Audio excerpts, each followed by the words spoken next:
On attend 1 ou 2 petites minutes et puis on attaque. Alors, pour rassurer tous ceux qui, depuis ce matin, me disent « J'espère que tu ne vas pas faire ça tous les mardis à 8 h », non, je ne ferai pas cette réunion tous les mardis à 8 h.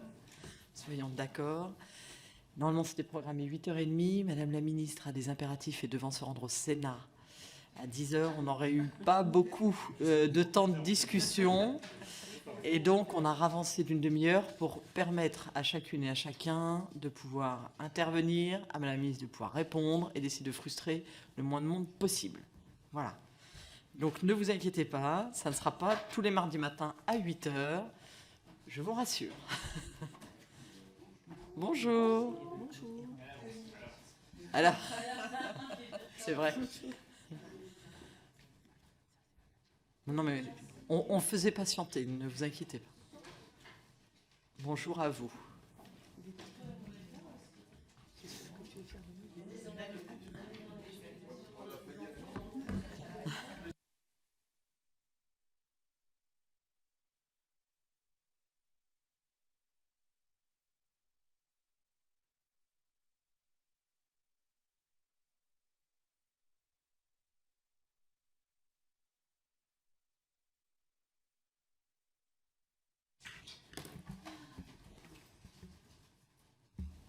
On va laisser notre collègue s'installer et puis je vous propose qu'on puisse débuter juste après.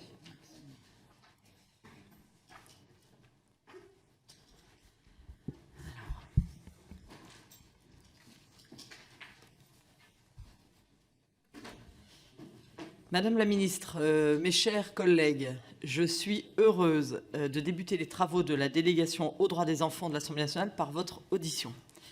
Je vous remercie vivement d'avoir pu vous rendre disponible en cette période particulièrement chargée afin de nous présenter les priorités de votre ministère. Vous êtes réjouis de la création de cette délégation transpartisane en la qualifiant de lieu utile pour rendre compte de la mise en œuvre des politiques prises en faveur des droits de l'enfant et en accroître la visibilité. Nous sommes ravis, nous également, de pouvoir travailler avec vous dans les prochains mois pour faire de l'enfance l'une des priorités de ce quinquennat, comme le président de la République en a pris l'engagement. Votre rattachement à la Première ministre dénote de la volonté de faire de la politique de l'enfance un sujet interministériel, puisque, et vous l'avez vous-même évoqué, les politiques éducatives, sanitaires, judiciaires, voire numériques, doivent mieux travailler ensemble pour le bien de nos enfants. Pourriez-vous nous indiquer comment vous envisagez ce travail avec vos collègues ?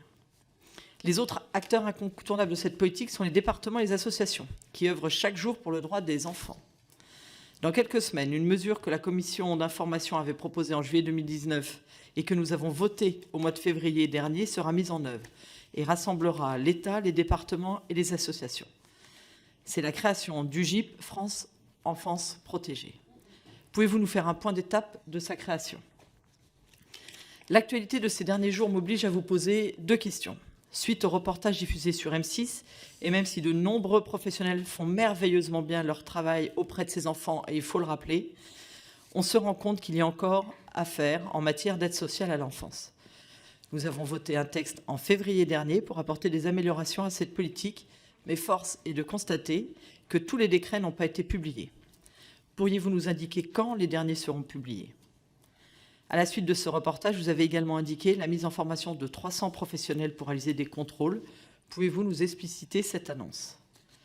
Enfin, il y a quelques jours, des enfants et leurs mères ont été rapatriés de Syrie. Pouvez-vous nous informer de leur prise en charge et nous indiquer les points sensibles de ces rapatriements ? Madame la ministre, prostitution, lutte contre les violences, harcèlement... J'aurai encore des dizaines de questions à vous poser, mais mes collègues m'en voudraient de ne pas leur laisser la parole. Je vous laisse donc la parole pour un propos liminaire avant de donner la parole aux orateurs de groupe. Je vous remercie. Oui, Merci et bonjour à tous. Merci d'être donc venus si tôt pour vous adapter à mon propre planning. Voilà, je l'ai dit, je le répète, c'est une grande chance pour la mission que le président m'a confiée d'avoir à mes côtés, en tout cas avec moi ou en face de moi, une délégation parlementaire aux droits des enfants. Je considère que c'est évidemment, vous serez un interlocuteur de choix et vous serez un stimulateur indispensable à cette mission qui m'engage, mais qui engage tout le gouvernement. Vous l'avez rappelé, chère Perrine, le président a souhaité me placer auprès de la Première ministre pour pousser les travaux interministériels, pour pousser les travaux interinstitutionnels avec, bien sûr, le Parlement, mais aussi avec les départements et avec tout le secteur associatif, dont on sait comme il est engagé sur cette politique tout à fait essentielle. Vous le savez, vous avez fait beaucoup de choses dans le précédent quinquennat. Vous avez évoqué évidemment la loi portée par Adrien Taquet et l'ensemble d'ailleurs des travaux portés par Adrien Taquet. Cette loi était tout à fait essentielle en ce qu'elle traduisait déjà le souhait d'élargir les enjeux de la protection de l'enfance au-delà même du ministère des Affaires sociales, comme on l'appelle, le ministère des Solidarités et de la Santé, avec toutes les dispositions qui ont été prises dans ce texte. On est bien dans une logique beaucoup plus transversale. Et vous l'avez rappelé, le président, au-delà du travail qui a été fait dans le précédent quinquennat, a souhaité faire de l'enfance, dit-il, virgule, et en particulier de la protection de l'enfance, une priorité, tant il sait qu'il nous reste des choses à faire après tout ce qui a été fait dans le précédent quinquennat. J'ai parlé bien sûr de la loi importante de protection de l'enfance, mais vous avez porté des lois tout à fait essentielles dans le champ numérique, dont on sait comme il perturbe, comme il potentialise un certain nombre de richesses, mais aussi un certain nombre de difficultés que vivent les adultes, donc a fortiori les enfants, nous y reviendrons évidemment. Quand je dis qu'il reste beaucoup à faire, c'est qu'en dépit de tout l'investissement qui a été fait dans les 5 précédentes années, le plan de lutte contre les violences scolaires, la stratégie de protection de l'enfant, le plan de lutte contre les violences, le plan de lutte contre la prostitution, tous les chiffres restent quand même au rouge.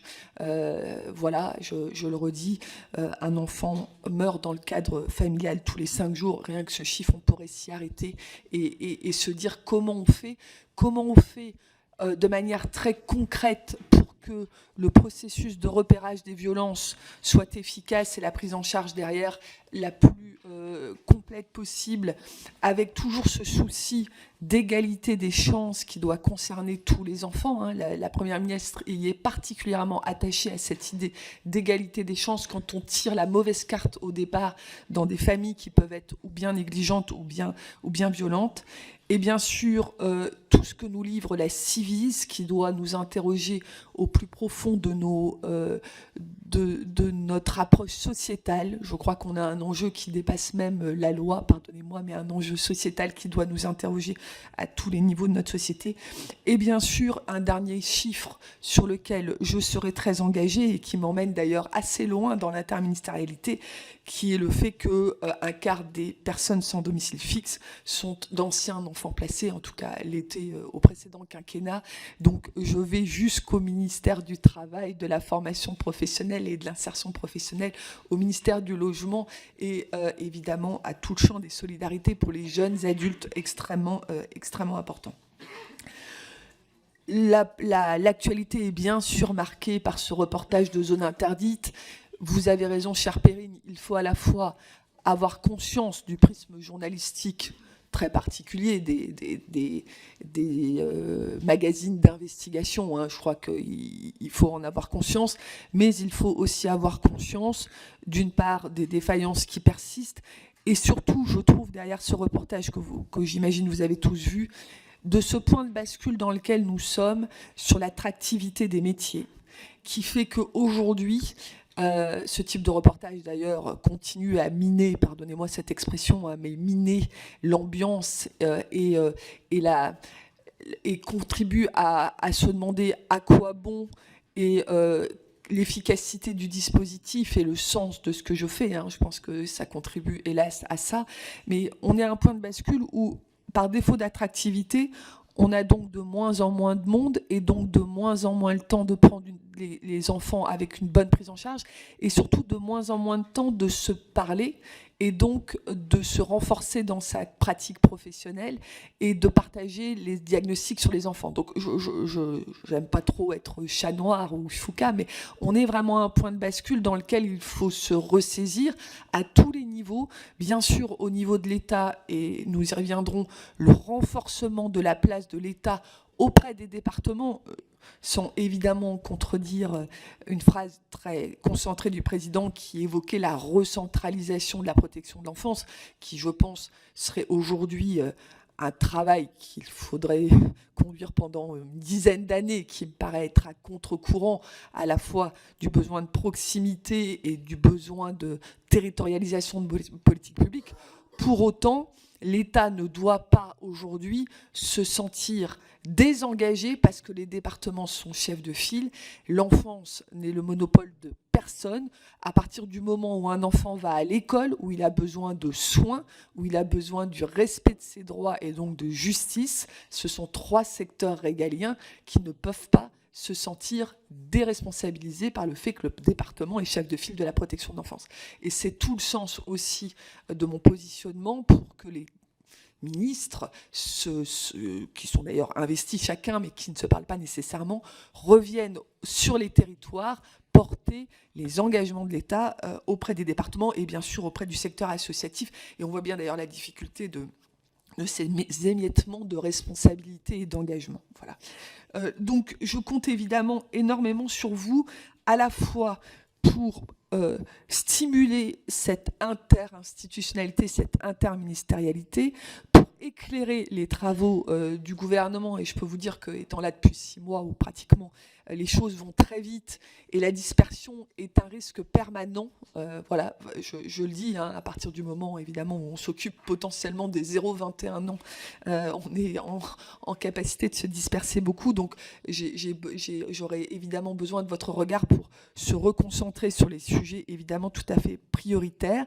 Et bien sûr, le besoin que vous soyez aussi bien au sein de votre assemblée que sur le terrain, qualité d'élus de proximité, à l'écoute de l'ensemble des acteurs, au premier rang desquels les professionnels, pour à la fois remonter les difficultés, mais aussi, je vous le demande vraiment, pour mettre en valeur l'importance et les bonnes pratiques aussi qui sont sur vos territoires.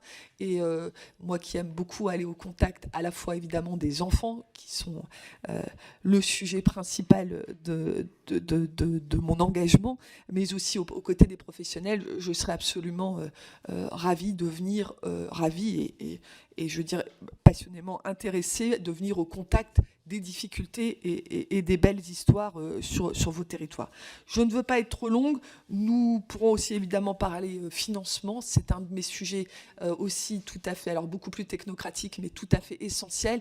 On oppose souvent les 8 milliards d'euros engagés par les départements face aux centaines de millions d'euros qui sont précisément sur la ligne protection de l'enfance au sein du programme Solidarité. Je crois qu'il faut aussi arriver à mettre clairement dans un jaune budgétaire, c'est l'objectif, tout ce qui est fait pour le compte de la protection de l'enfance, en ce compris dans d'autres ministères. Je pense à la justice des mineurs, je pense bien sûr aux unités d'accueil pédiatrique que finance la santé, je pense bien évidemment à l'ensemble des enquêteurs que monsieur le ministre de l'Intérieur a décidé de renforcer en matière de politique de violence familiale. Voilà, tous ces sujets-là, je pense qu'à un moment, il faut être en capacité de se dire tout ce qu'on fait, c'est ça. Travaillons mieux ensemble pour porter encore mieux ce qui est finalement très consensuel, l'intérêt supérieur de l'enfant. Merci beaucoup. Je suis évidemment à votre disposition pour répondre à toutes les questions que vous m'avez déjà posées et que vous allez formuler à partir de maintenant. Merci. Donc, si je comprends bien, vous répondrez à mes questions en même temps que celles des orateurs de groupe. Dites-moi. Démarrer, c'est vous qui me dites. Je pense que ça peut être intéressant de commencer au moins sur celle sur le GIP. Alors, le GIP fait partie évidemment des points importants prévus par la loi du 7 février 2022.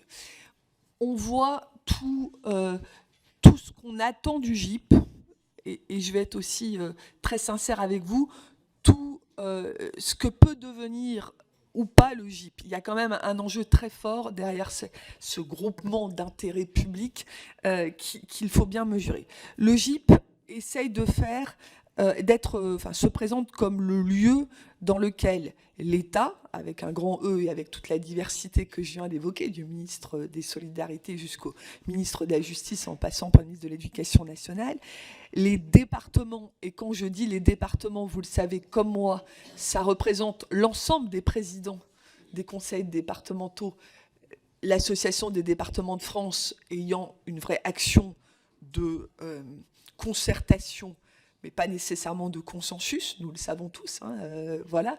Et je n'ai pu le mesurer rien qu'à la signature de la convention GIP, où il m'a fallu aller chercher chaque signature, en dépit évidemment de l'engagement tout à fait important, à la fois du président Sauvadet et de Florence Dabin. Il faut saluer aussi la constitution d'une organisation spécifique à l'enfance au sein de l'ADF, pilotée par Florence Dabin, qui est maintenant la présidente du GIPED et du GIP en cours de constitution.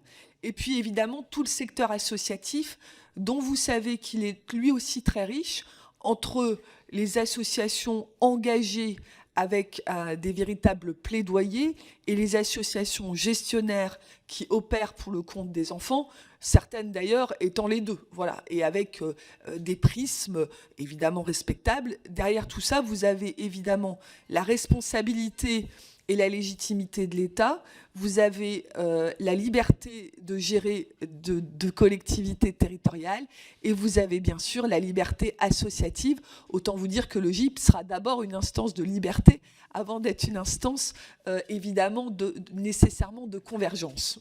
Je pense que ma phrase en dit beaucoup, et voilà. Alors derrière aussi le GIP, ce sont plusieurs institutions qui ont été réunies, aussi variées que le 119, évidemment, et l'ONPE, qui avait déjà une capacité à travailler ensemble au sein du GIPED, voilà, mais aussi donc l'AFA, l'Agence française de l'adoption, et puis aussi le CNAOP, qui sont évidemment des opérateurs assez différents, et avec cette vocation, avec cette idée que nous avons des enjeux d'adoption, donc on met l'AFA, nous avons des enjeux de relations avec les familles naturelles, donc on met le CNAOP.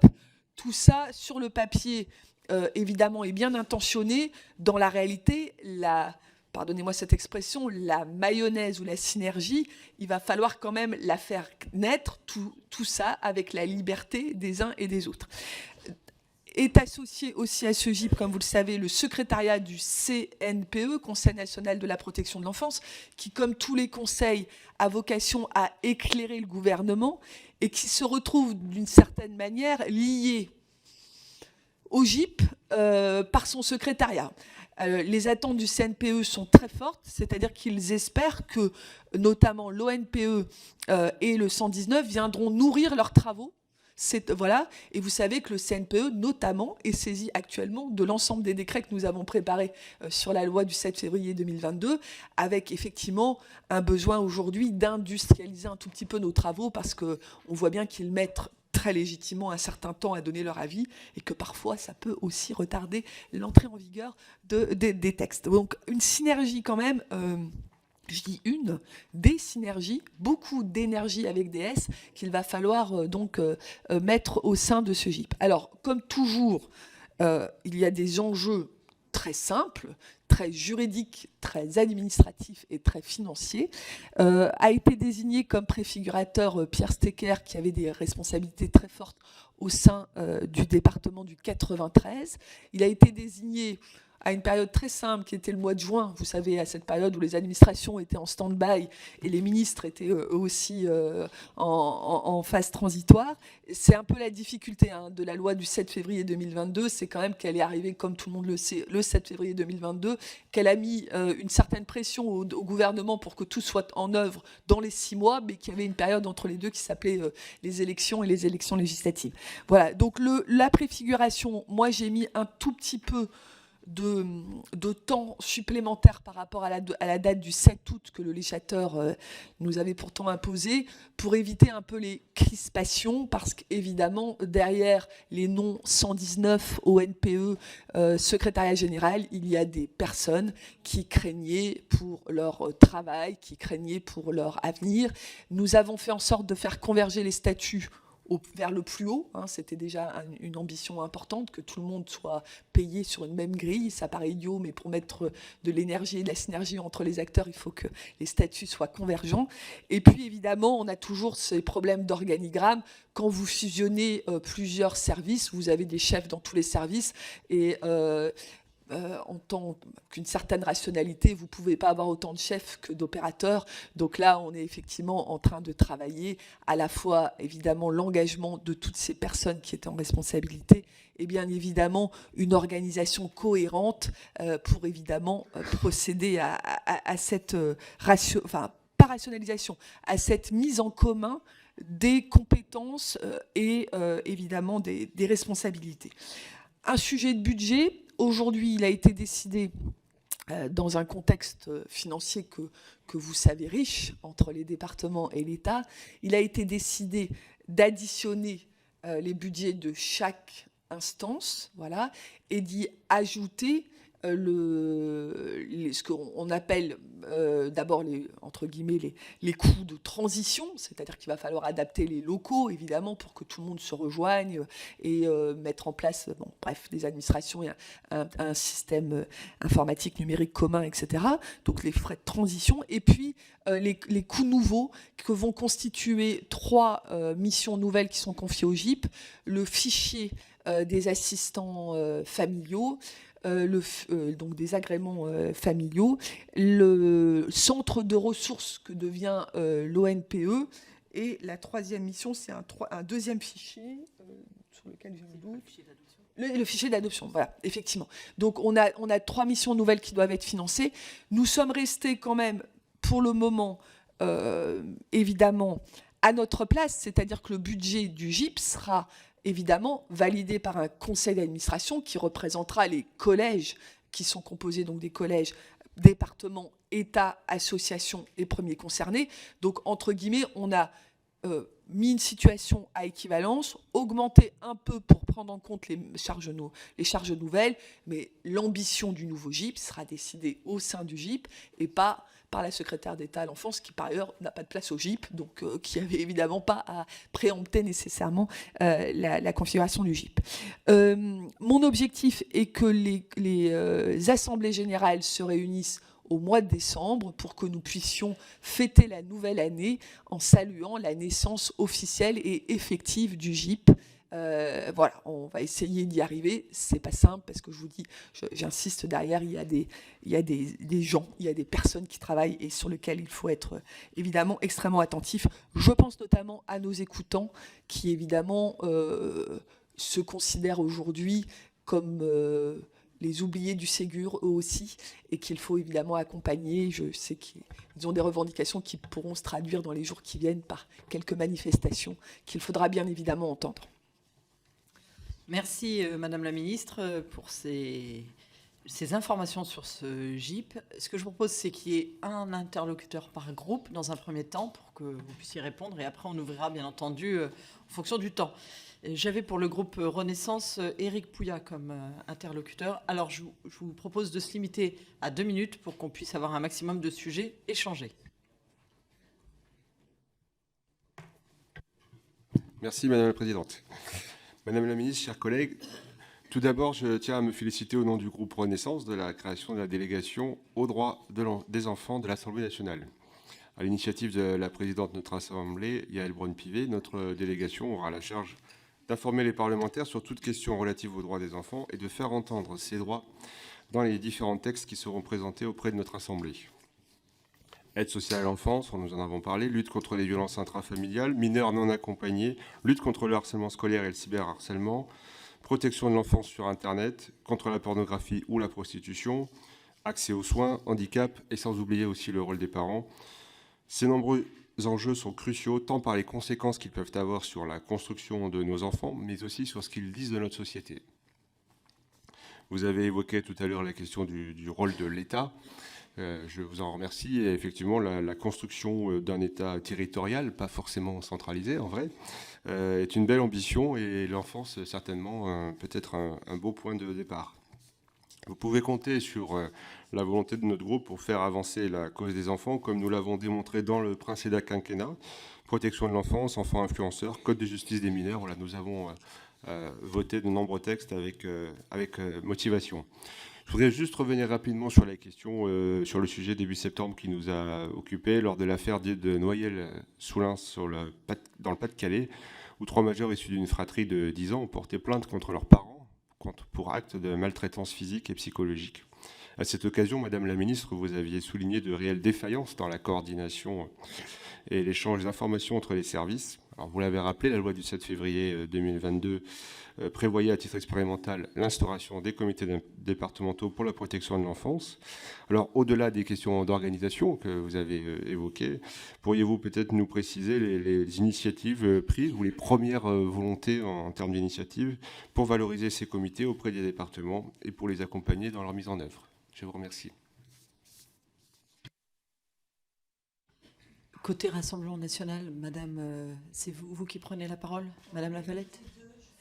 Une dans un premier temps, puis on verra un deuxième tour. Madame la Présidente, Madame la Secrétaire d'État, chers collègues, alors que nos collègues parlementaires du Sénat sont parvenus à faire émerger le sujet de l'accès à la pornographie par les mineurs, il me semble nécessaire que nous leur emboîtions le pas. En effet, un rapport sénatorial Porno, l'enfer du décor, publié le 28 septembre dernier, alerte notamment sur les dangers et les dérives de la pornographie chez les plus jeunes. Les conséquences sur l'adolescent peuvent être lourdes. Chez les plus vulnérables, la confusion entre la réalité et la fiction peut provoquer une vision normée, violente de la sexualité. S'ensuit évidemment des manques de confiance en soi, un délitement de la vie affective, la banalisation de violences sexuelles, la reproduction de rapports non protégés, bien souvent une ignorance du concept de consentement. Mais les dangers de la pornographie ne se limitent pas aux adolescents et les jeunes enfants se retrouvent confrontés de plus en plus tôt, y compris inintentionnellement, au contenu pornographique. Alors selon le ministère des Solidarités, nous savons qu'à 12 ans, un enfant sur 3 a déjà été exposé à des contenus pornographiques et selon les associations, ce chiffre serait largement sous-évalué. J'avais même vu au moins 1 sur 2. À 9, 10, 11 ans, la pornographie peut évidemment entraîner des traumatismes qui dureront toute une vie. Les pédopsychiatres parlent d'une situation d'incompréhension et de sidération face à ces images. L'enfant n'a alors pas les capacités de les décoder, de les analyser et se retrouve au contact d'un réel qui n'a aucun sens pour lui. Alors vous le savez, l'article 22-27 du Code pénal interdit l'accès à la pornographie aux mineurs.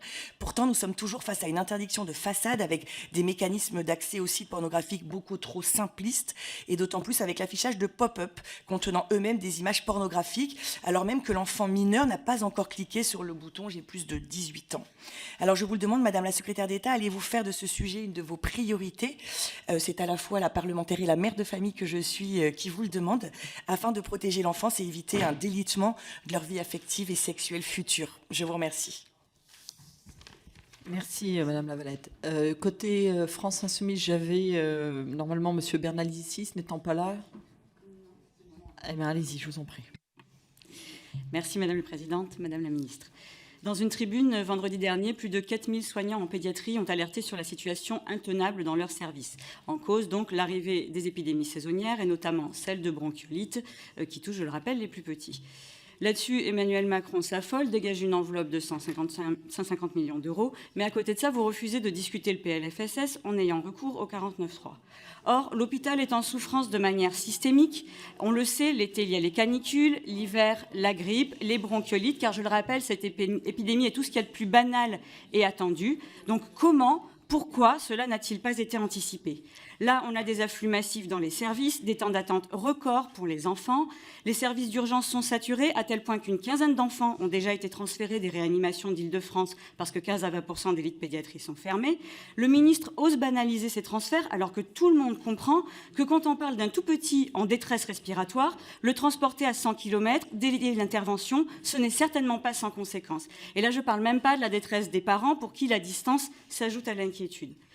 Ces 150 millions, ça ne compense même pas la baisse des budgets prévus dans le PLFSS, puisque finalement l'augmentation est inférieure à l'inflation.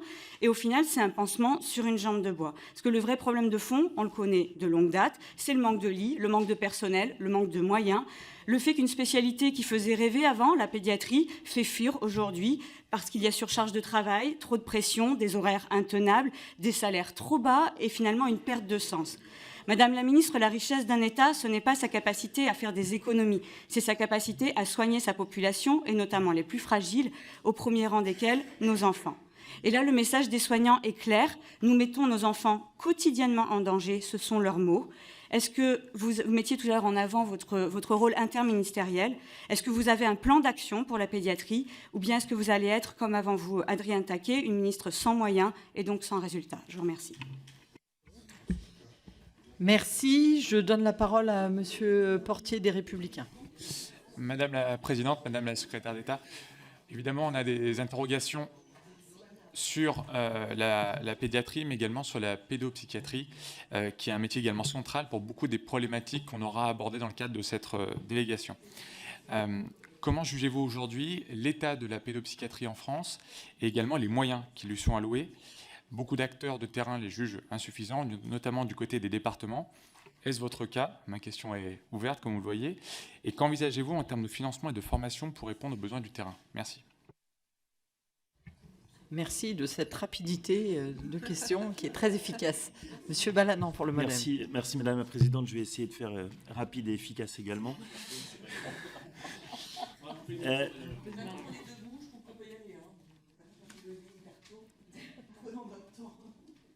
Je peux y aller? Merci. Merci Madame la Ministre pour cette première audition. Il me semblait logique que vous soyez la première auditionnée de cette nouvelle délégation et cette nouvelle délégation, elle est le résultat d'une préoccupation commune du groupe socialiste, mais aussi du groupe Renaissance, anciennement En Marche, et du groupe Modem pendant le mandat précédent. Et je crois qu'on peut s'en féliciter, mais elle est aussi le reflet d'une vraie préoccupation de notre société pour l'enfance. Et c'est un fait nouveau. Pendant longtemps, l'enfance a été un angle mort des politiques publiques dans notre pays. Et je viens d'entendre tout à l'heure que vous aviez eu un prédécesseur qui n'avait pas eu de moyens. Pour quelqu'un qui n'avait pas eu de moyens, il a eu des sacrés résultats, puisque nous avons mis un certain nombre de politiques en place, des politiques qui n'existaient pas et des politiques qui permettent, je le redis, de mettre l'enfance au cœur de nos débats et au cœur de nos politiques publiques. Des sujets nombreux sont devant nous. Ils ont été déjà décrits par certains de mes collègues. Moi, je voulais faire un focus important sur deux points, et deux points qui, à mon sens, on peut faire correspondre et on peut avancer dans cette optique-là. Je crois que pour que l'enfance se déroule bien et pour que la parole de l'enfant parfois se libère, et parce que c'est un des vrais sujets, il faut qu'il connaisse ses droits. Et donc, avoir une délégation, c'est bien, mais maintenant, il faut aussi qu'on ait un certain nombre de programmes pour que nos enfants connaissent leurs droits. Et connaissent leurs droits à la sexualité, connaissent leurs droits à un certain nombre de principes de notre République, et je pense qu'ils ne connaissent pas encore. Je suis déjà à 2 minutes. Donc, ma question, Madame la Ministre, c'est comment faire pour que nos enfants connaissent leurs droits? Ça passe vite, en fin de compte, hein. Merci, Monsieur Balanant. Pour le Parti socialiste, Madame Santiago. Oui, j'avoue, je partage. Madame la Présidente, Madame la Ministre, chers collègues, ça a démarré, donc voilà, il faut que je fasse vite. Tout ça pour vous dire que je me félicite bien évidemment que nous puissions nous réunir au sein de cette délégation, que l'on puisse vous auditionner aujourd'hui. J'ai participé en effet à cette demande autour de la délégation avec le groupe socialiste et avec les autres collègues des autres groupes. C'est quelque chose que nous portions sur le dernier mandat. J'ai eu l'occasion de vous le dire, donc du coup, je ne vais pas suivre mon papier parce qu'en fait, je vais vous dire, l'expérience fait que pendant 11 ans, je vous l'ai dit, Madame la Ministre, j'ai été la vice-présidente chargée de la protection de l'enfance en Val-de-Marne. Quand je suis arrivée à l'Assemblée en septembre 2020, je me suis fait une promesse. C'est celle que tous les enfants dont les histoires je les connais, et sur un ensemble de politiques publiques qui vient d'être dit, et de violences innommables qui ont été aussi évoquées, y compris par vous, nous puissions être en activité de manière très forte avec une feuille de route que nous respectons, sur lequel la France se donne un cadre, et d'où le fait que je portais aussi cette envie d'une délégation pour qu'une politique globale de l'enfance soit faite. On a un quinquennat, je fais le vœu en fait, que pour ces enfants, dans le cadre des politiques publiques, ça doit se traduire. Je m'intéresse à cette question de fond parce que là, nous sommes sur le budget 2023. Je ne reviendrai pas sur les sujets 49.3, etc. Ce n'est pas la question. C'est quelle est l'ambition dans les budgets que nous avons pour traduire cette politique publique. Et vous parlez, en effet, à quelqu'un qui maîtrise totalement le sujet, y compris la transversalité des questions. On voit trop sur les questions de justice des problématiques qui ne sont plus entendables, qui sont relayées par les associations, mais toutes les décisions, il y a beaucoup de décisions qui ne conviennent pas. Donc nous devons travailler, bien évidemment, un ensemble de sujets, mais nous devons regarder aussi avec le prisme d'une réalité que nous connaissons. Donc pour finir, je l'ai dit souvent à l'Assemblée, le temps de l'enfant, ce n'est pas le temps du politique, c'est ni le temps de l'administration. Donc la feuille de route nous engage tous à avancer sur ces questions. Merci beaucoup. Paul Christophe, pour Horizon, s'il vous plaît. Oui, merci Madame la Présidente, Madame la Ministre. Très heureux de vous retrouver. J'avais pu mesurer dès le début du mandat votre implication sur le sujet et votre grande motivation. Alors j'entendais tout à l'heure parler de résultats. Alors, parmi les résultats de votre prédécesseur, il y a la loi du 7 février 2022, une loi qui a été construite avec beaucoup de concertation. Donc elle a peut-être mis beaucoup de temps à arriver pour certains. Mais en tout cas, on a été très nombreux encore autour de cette table aujourd'hui à avoir été associés à ces travaux. Et elle apporte un grand nombre d'éclairages sur les besoins qui avaient été identifiés. J'en ai en particulier, vous savez, c'est la recherche systématique donc de la possibilité de confier à l'enfant, à une personne donc de l'entourage. Est-ce que vous avez là aussi pu avoir quelques avancées? Notamment, je serais heureux d'entendre la vision côté justice, quelque part, côté droit, côté juge des enfants, pour mesurer combien cette mesure pourrait être mise en application. Elle avait fait animer nos débats dans le bon sens du terme. Vous avez cité tout à l'heure ce reportage à charge qui a été proposé quand même sur une chaîne de télévision. J'aimerais avoir votre lecture par rapport à l'avancée que nous voulions sur le placement à l'hôtel, ou plutôt la fin des placements à l'hôtel, où on est aujourd'hui en termes de points d'étape. Ça pointe aussi du doigt finalement le secteur de la pédopsychiatrie qui est en déshérence également. Quelle est l'impulsion que vous pourriez donner par rapport à ce secteur en grande difficulté? Et puis enfin, vous l'avez touché du doigt aussi, je souhaiterais avoir votre éclairage sur votre vision de la fin des sorties sèches, qui reste un sujet aujourd'hui et qui conduit parfois à ce quart donc, de jeunes sortis de l'ASE parmi donc, les sans-abri que nous observons encore aujourd'hui. Merci. Côté du groupe écologie, Madame Pasquini, c'est vous? Allez-y. Merci Madame la Présidente, Madame la Secrétaire d'État. La semaine dernière, nous avons reçu ici à l'Assemblée nationale, à l'initiative de mon cher collègue Rodrigo Arenas, l'association Jamais sans toi, l'UNICEF, la Fondation Abbé Pierre, Emmaüs, la FCPE, le collectif des associations unies et la Fédération des acteurs solidaires. Autour de la table étaient également présentes 2 mamans et 2 jeunes mineurs non accompagnés. Nous étions tous réunis pour dénoncer le scandale des 1766 enfants qui se trouvent à la rue, faute de place d'hébergement d'urgence. 1766, c'était le chiffre au 10 octobre. Un enfant dans la rue en France en 2022, c'est déjà trop. Alors, 1766, c'est scandaleux. Un toit au-dessus de leur tête devrait être une évidence. La France est-elle toujours le pays des droits de l'homme? S'inscrit-elle toujours dans la Convention des droits des enfants quand on envisage de supprimer 14 000 places d'hébergement d'urgence, alors que la demande est croissante et que ce sont de plus en plus les associations qui jouent le rôle de protecteurs qu'incombe à l'État? Lors de cette réunion qui a eu lieu le 17 octobre dernier, j'étais assise face à une maman sans toit qui courageusement était venue témoigner de son quotidien de mère seule, qui se bat pour les soins lourds qu'elle doit apporter à son enfant, pour avoir un endroit digne où le faire vivre, pour le scolariser à une distance envisageable. Toutes ces actions que nous tous ici autour de cette table nous considérons comme acquises et qui ne rentrent pas dans nos préoccupations quotidiennes, pour elle, sont tout autant d'obstacles infranchissables, mais qu'elle doit pourtant surmonter dans sa vie de tous les jours. Et les enfants dans tout ça. Dès leur plus jeune âge, ils sont confrontés à la violence de la société qui les considère comme un paquet qu'on peut transférer d'un lieu précaire à un autre sans que cela ne laisse de traces, sans que leur fatigue et leur détresse ne suscitent d'indignation. Madame la secrétaire d'État, indignons-nous, révoltons-nous. Les hébergements d'urgence ne sont pas une solution à long terme, mais il est trop tôt pour y supprimer 14 000 places. 1766 enfants réclament le droit à vivre paisiblement et conformément à leurs droits dans leur début de vie. Je vous remercie. Pour le groupe GDR, Madame Lebon. Merci Madame la Présidente, Madame la Ministre, chers collègues. Madame la Ministre, il y a un enjeu prioritaire pour la santé des enfants malades des Outre-mer, c'est la question de leur accompagnement lorsqu'ils doivent être transférés dans l'Hexagone pour bénéficier de soins adaptés non disponibles sur place.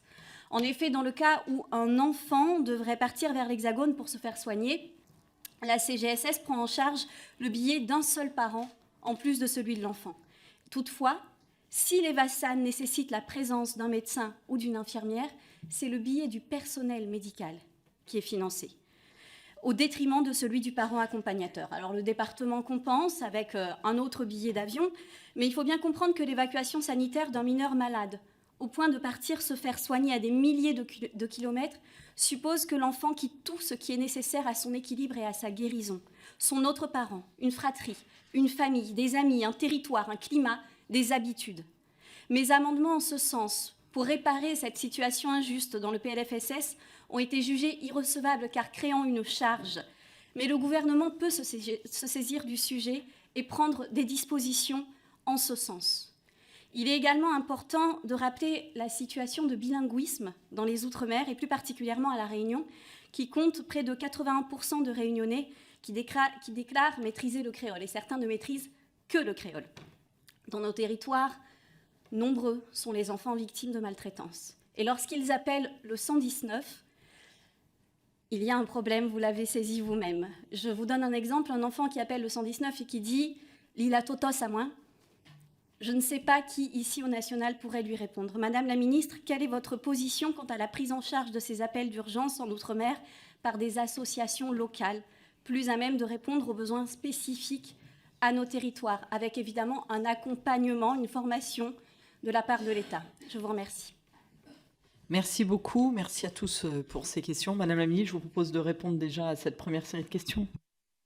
Merci beaucoup, Madame la Présidente. Effectivement, beaucoup de questions. Alors, je prends déjà le dernier point que je découvre et sur lequel, effectivement, il faut qu'on travaille extrêmement rapidement. Ça ne me paraît pas...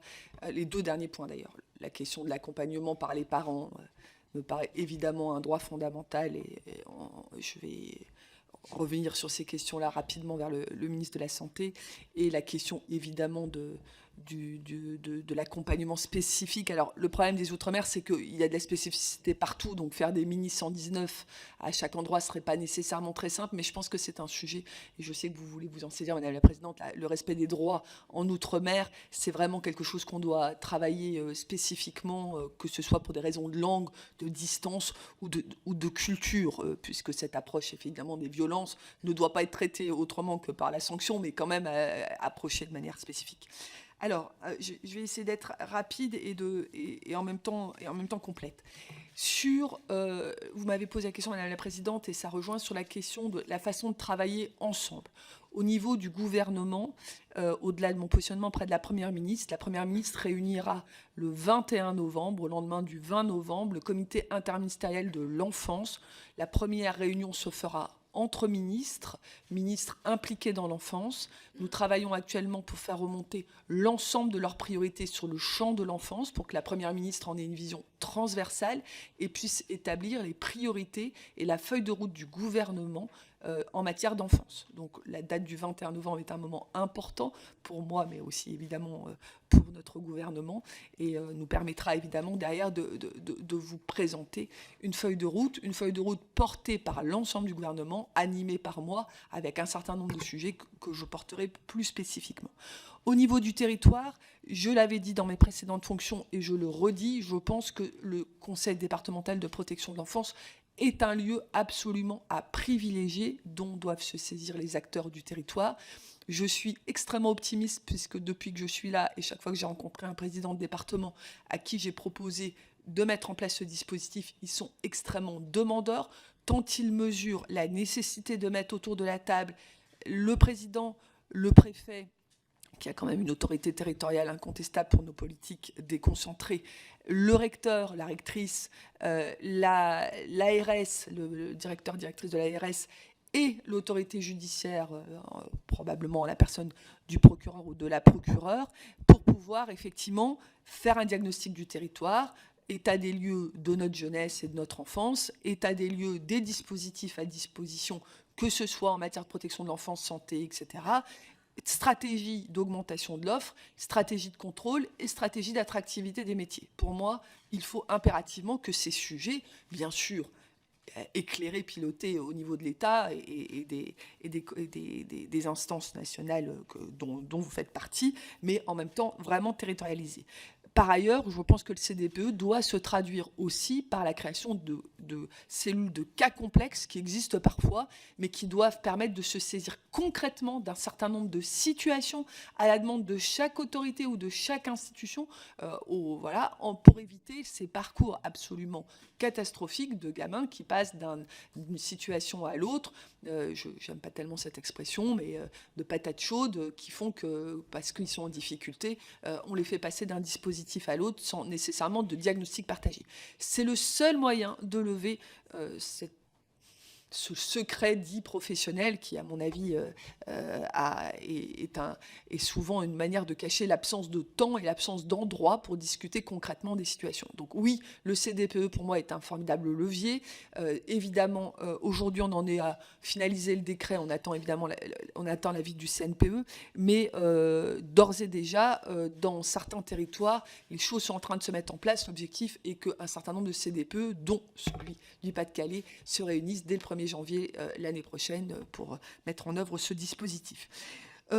Sur le sujet de la pornographie, alors là, c'est un sujet que je conduisais d'ores et déjà quand j'étais auprès du Premier ministre et qui, pardonnez-moi, commence à me faire perdre un tout petit peu patience. C'est-à-dire que nous avons, et le rapport du Sénat arrive à point nommé, quand même une opposition aujourd'hui entre la liberté d'aller sur les sites porno des adultes et les traumatismes créés à nos enfants. Et à un moment, il y a quand même un sujet de valeur qu'il va falloir un tout petit peu rapprocher et voir celle que nous défendons. Oui, Madame la députée, je trouve aujourd'hui que nous ne sommes pas à la maille sur la question de l'accès à la pornographie. Bien sûr, des textes ont été pris. Nous sommes en train de les mettre en œuvre, notamment la question du contrôle parental. Mais c'est insuffisant parce que face à ça, nous avons effectivement une industrie et des opérateurs qui considèrent que la protection des données des adultes, la liberté des adultes est le Saint Graal et qu'il nous faut protéger ça. Alors moi, je le dis très sincèrement, on avait déjà le sujet de la carte bleue, de tout ça. Je suis d'autant plus à l'aise à perdre patience que j'ai rencontré la commissaire en charge des affaires intérieures au niveau de l'Europe qui elle-même perd patience sur ce sujet. Donc je pense que quand même, on va faire bouger les choses assez sérieusement, quitte à revenir sur ce que nous avions prévu dans le précédent quinquennat, imposer le passage d'une carte bleue pour 0 ou 1 euro, qui serait déjà un filtre. On nous oppose que ce ne serait pas un filtre parfait. Mais déjà, si on peut en protéger 30 ou 40%, entre guillemets, pardonnez-moi, soyons pragmatiques. Voilà. Ce n'est pas parce que les 13-16 ans ont des cartes bleues ou des 13-18 ans peuvent avoir des cartes bleues. Accessoirement, mon enfant à moi, quand il utilise sa carte bleue, j'ai une alerte, donc je verrai si c'est sur YouPorn ou sur McDo. Ça me permettra de régler 2 problèmes. Mais voilà, je veux dire, il y a un moment, il y a quand même des principes qui doivent... Et voilà. Alors, il faut savoir que non seulement les chiffres d'accès à la pornographie et l'âge moyen est en train de descendre, sont sous-évalués, mais j'ai compris, et autant vous dire que j'ai des yeux effrayés, que nous sommes le 4e pays producteur d'images pédopornographiques. Mais je veux dire, jusqu'à quand devons-nous attendre pour ouvrir les yeux sur cette réalité de l'approche de la pornographie, de la sexualité et de la pédopornographie qui, alors là, fait consensus quand même. Donc ça veut bien dire que nous ne sommes pas à la maille de la prise de conscience des adultes et qu'il faut arrêter de se cacher derrière des petits doigts sur des sujets de protection des données et des informations pardonnez-moi, mais là, vous avez ma colère sur ce sujet qui, j'espère, sera plus active et permettra de faire avancer un certain nombre de choses. Je sais qu'aujourd'hui, je la partage. Je vais bientôt en rediscuter avec l'ARCOM. On l'a vu sur cette action qui a été faite au niveau de la justice. Là, franchement, arrêtons de prendre des pincettes et allons-y franchement. Oui, ça détruit nos enfants de l'intérieur et ça contribue, j'en suis certaine, à ne pas rompre la chaîne des violences sexuelles que nous continuons à nourrir. Voilà. Donc je m'arrête parce que vous voyez que je vais finir par perdre mes moyens sur ce sujet qui, franchement, me sort partout. Voilà. Sur le sujet du contrôle et du renforcement du contrôle qui a été évoqué quand même par vous tous, ne mélangeons pas, je vois que je suis interpellée, bien sûr qu'avant le texte de 7 février 2022, nous contrôlions le B2 d'un certain nombre de professionnels, ce n'est pas quelque chose de nouveau. La question, c'est que vous l'avez élargi, vous, parlementaires, à l'ensemble des personnes adultes, et y compris aux mineurs de 13 à 18 ans quand ils sont dans l'environnement des familles d'accueil. Et la question, c'est l'industrialisation du process pour que plus personne ne soit pas contrôlé, parce qu'évidemment, c'est quelque chose qui prend du temps et qui impose évidemment des contraintes qui passent par des circuits, puisque le B2 n'est pas accessible en ligne, et c'est plutôt une bonne nouvelle.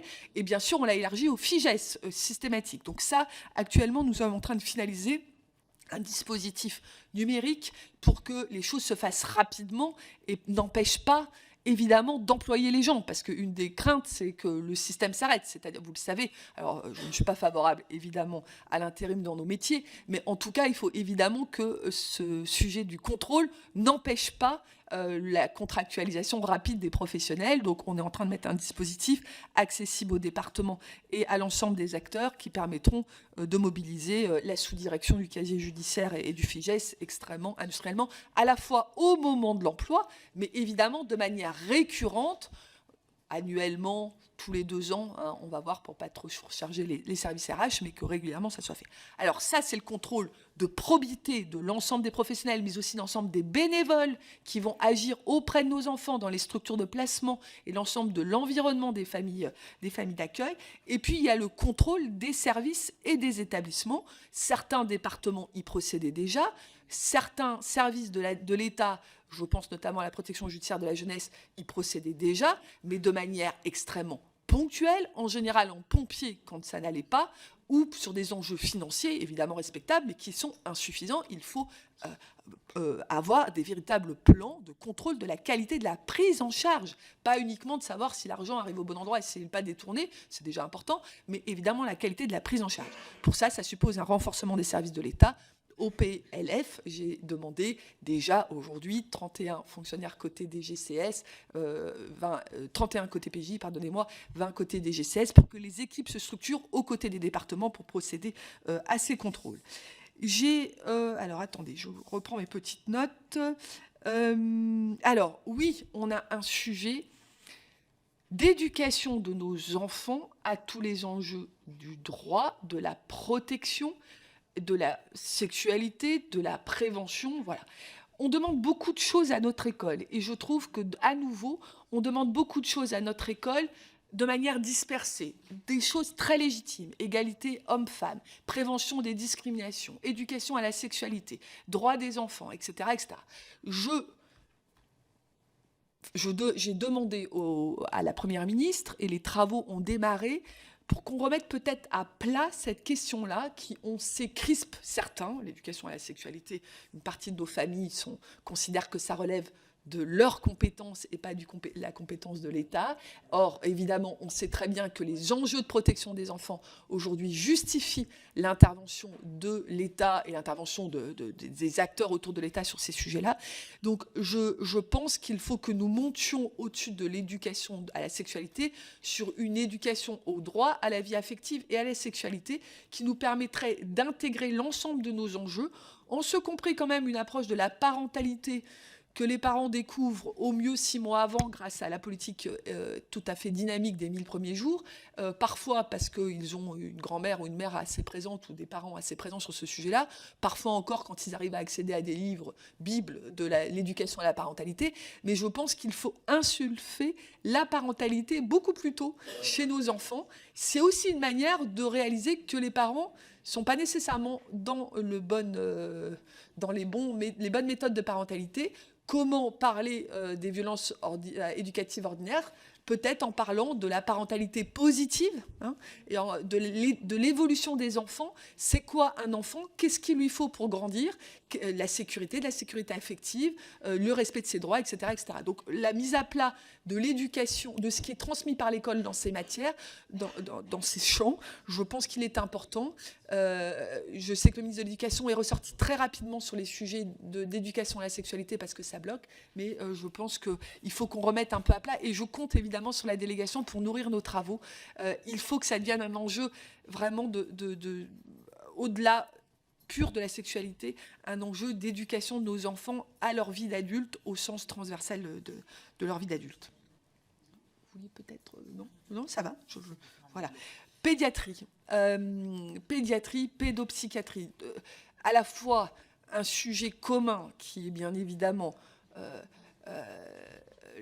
le sujet principal du ministre de la Santé et de notre ministre délégué à l'offre de soins. Si on a créé un ministère délégué à ça, c'est bien qu'on est sur un sujet d'offre de soins générale pour lequel, évidemment, le champ de la pédiatrie et de la pédopsychiatrie ne sont pas épargnés. Vous avez raison, Madame la députée, d'insister sur le fait que non seulement on a évidemment un problème d'offre, mais on a aussi de la fuite des professionnels, et j'ai été extrêmement surprise de découvrir que nous perdions des pédopsychiatres qui vivent extrêmement mal leur métier, et on rejoint d'ailleurs les sujets dont on parlait, qui ont une véritable souffrance devant la souffrance des enfants qui vient devant eux, j'allais dire souvent devant elles, puisqu'on a quand même une forte féminisation de ces métiers, et qui ont du mal à tenir face à la violence qu'ils ou elles découvrent dans leurs enfants. Donc un accompagnement de la profession et du recrutement. On sait qu'un pédopsychiatre, c'est de 8 à 10 années de formation. Merci beaucoup, madame. 8 à 10 années de formation, et donc ça, c'est tout l'enjeu du ministère de la Santé, composé de ces deux ministres. Pour autant, je voudrais un petit peu m'attarder sur la question de la pédopsychiatrie. On a un enjeu aujourd'hui dont je me suis saisie avec les autres ministres. De nouveau, je ne serai jamais seule sur ces sujets, qui est à la fois de documenter le sujet de la santé mentale de nos enfants et de documenter aujourd'hui les tendances que nous percevons, qui sont probablement pour certaines conjoncturelles, la crise Covid, la guerre, voilà, certaines plus structurelles, le numérique, la violence, l'environnement de la violence, et d'autres encore plus structurelles, qui seraient l'impact de l'environnement sur la santé de nos enfants, y compris le fait qu'un certain nombre, de plus en plus nombreux de nos enfants naîtraient avec des troubles du neurodéveloppement du fait de l'environnement que vous connaissez, enfin les problématiques d'environnement. Il faut qu'on arrive à documenter toutes ces problématiques pour ne pas en faire un paquet cadeau, pardonnez-moi, quelque chose de global, et pouvoir y répondre cause par cause, et pas nécessairement dire, voilà, la pédopsychiatrie va pas bien, il faut quand même qu'on soit d'abord à l'origine de ce qui fait qu'on doit saisir la pédopsychiatrie. Parmi les autres sujets, il y a le sujet de l'accompagnement et de la qualité et de la précision de l'accompagnement. On a des familles qui sont parfois en difficulté, conflit conjugal, conflit parental, séparation, famille monoparentale, etc., qui se retrouvent en difficulté éducative face à des troubles du comportement qui ne sont pas nécessairement des troubles psychiatriques. Et là, quand on loupe le départ à l'école et dans la famille de l'accompagnement, alors quand on loupe le diagnostic, évidemment, c'est sûr, et quand on loupe en plus l'accompagnement éducatif, on se retrouve parfois en situation, quelques années plus tard, d'aller mobiliser la pédopsychiatrie en urgence. Et donc, on en revient aux enjeux de prévention, diagnostic, accompagnement, avant d'amener le 15 et l'armée lourde de la pédopsychiatrie. Je ne sais pas si je suis claire dans ce que je vous dis, mais je pense que le sujet de l'accompagnement pluridisciplinaire des troubles du comportement de nos enfants est tout à fait essentiel. Or, aujourd'hui, on sait qu'on a une forte pression à nouveau sur l'école avec nos enjeux d'AESH, un sujet de disponibilité de places en IME, ITEP, etc., qui ont été aujourd'hui mis un peu de côté dans le cadre de notre politique, que je ne conteste absolument pas, de tout inclusif. Voilà. Un sujet de toute façon... en tout cas que je n'interroge pas sur le principe. Bien sûr, il y a la question des modalités. Une fois qu'on a dit qu'on faisait du tout inclusif à l'école, quid du périscolaire, quid du samedi et du dimanche dans des familles, quid du répit des familles, etc. Et puis, voilà, et quid des professionnels, évidemment, qui se retrouvent totalement impactés quand on a eu échec, ou en tout cas insuffisance ou défaillance à la maison, à l'école, ça finit en service de protection de l'enfance, avec évidemment des gamins qui multiplient les troubles de comportement et avec des équipes qui ne sont pas nécessairement étayées. Donc la question du rapprochement des équipes éducatives, psychologiques, au soutien de la pédopsychiatrie me paraît être un axe important. Évidemment, je n'ai pas de baguette magique, hein, mais une fois qu'on a dit ça, je regarde avec beaucoup d'attention, par exemple, les expérimentations, enfin qui sont plus de l'expérimentation, des IME qui ont rejoint nos établissements scolaires où on avait parfois des classes qui fermaient. Vous le savez, on a quand même une démographie qui est comme ça. Peut-être qu'un jour, je n'aurai plus de métier. J'espère pas, parce que les enfants sont notre avenir quand même. Mais donc, les classes qui ferment, y mettre des structures d'IME, ce qui permet d'avoir l'équipe pluridisciplinaire de l'IME dans l'école, d'accompagner les classes Ulysse, qui sont parfois, s'il y a un professeur formé qui est malade, la classe Ulysse est en berne, hein, d'accompagner les équipes d'AESH et donc de renforcer et de permettre d'ailleurs à un enfant de passer d'une étape à l'autre, dans un sens ou dans un autre, parce qu'en plus, les troubles du comportement ne sont pas une situation homogène qui évolue avec l'adolescence, avec les crises à la maison, etc. etc. Donc, faire équipe pour avoir des équipes mobiles qui font de l'aller vers. À La Réunion, Madame la députée, nous avons des magnifiques équipes pluridisciplinaires qui sont composées d'un éducateur de la PJJ, d'une assistante ou d'un assistant social, d'une psychologue, en lien avec le pédopsychiatre au téléphone, en tant que de besoin, et qui permettent de faire de l'aller vers, de bien séparer ce qui relève de la pédopsychiatrie, parce qu'il y a des choses qui relèvent de la pédopsychiatrie, mais tout ne relève pas de la pédopsychiatrie, et qui permettent l'accompagnement et l'étayage de la parentalité à nouveau, pour qu'il y ait une réponse adaptée et que ça ne soit pas tout de suite, ou trop tard, d'ailleurs pas tout de suite, mais trop tard, la pédopsychiatrie qui soit mobilisée. Bon, je pourrais en parler des heures, je me tais, voilà. Oui, quelles sont les... Peut-être que j'ai évidemment toujours oublié des questions fort passionnantes. Je crois... Alors, la justice, les décisions judiciaires et la question de la mobilisation de la justice des mineurs sur la loi du 7 février 2022. Là, évidemment, je travaille extrêmement de concert avec le ministre de la Justice et tout ça est tout à fait essentiel. Deux sujets, pour moi, extrêmement importants dont il s'est saisi et sur lesquels, en tout cas, je lui rappellerai que nous devons avancer. Je mesure, pas nécessairement en quantité, mais en tout cas en force, les contestations qui sont faites par nos concitoyens sur les décisions juge des enfants, juge aux affaires familiales, juge correctionnel, en particulier dans les familles qui vivent des violences intrafamiliales et des violences sexuelles. Nous avons un problème sur ça. Je suis mobilisée, et certains sont venus me voir sur ce sujet, sur ce qu'on appelle les parents protecteurs qui se sentent insuffisamment entendus, qui dénoncent des violences sexuelles, qui dénoncent des violences familiales et qui finalement se retrouvent avec des droits de visite, voire des droits d'hébergement pour le parent. Voilà. Donc la question du temps de l'enquête, de la présomption d'innocence, de la protection des enfants, de la parole, de l'écoute de la parole, est un sujet tout à fait essentiel. Je l'ai dit, il y a eu on est dans une situation peut-être liée, moi, en tant que magistrate, mais je ne veux pas trop insister sur ça, il y a eu un effet Outreau qui a un peu sidéré la chaîne judiciaire, la chaîne police et justice. Il y a eu les lois de 98 qui ont entraîné une levée du voile sur les affaires d'infraction sexuelle. Il y a eu beaucoup de plaintes, beaucoup de choses qui ont été faites à ce moment-là. Et puis, il y a eu un coup d'arrêt avec Outreau qui a tétanisé les enquêteurs et les magistrats sur la parole peut conduire à des erreurs judiciaires. Il faut qu'on aille maintenant vers ces professionnels pour leur redonner confiance et leur refaire écouter mieux.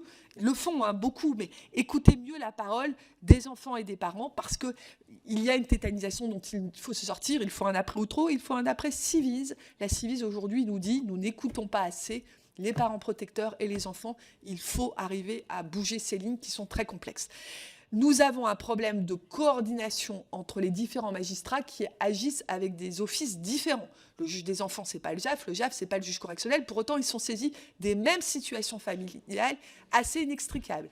Et quand le juge des enfants a connaissance d'une affaire classée sans suite au pénal, qu'est-ce qu'il en fait? Comment il le traite? Alors que la mère vient lui redire agression sexuelle, violence intrafamiliale, j'ai pas été écoutée, mon enfant va pas bien, etc. Comment le juge des enfants travaille sur ce sujet?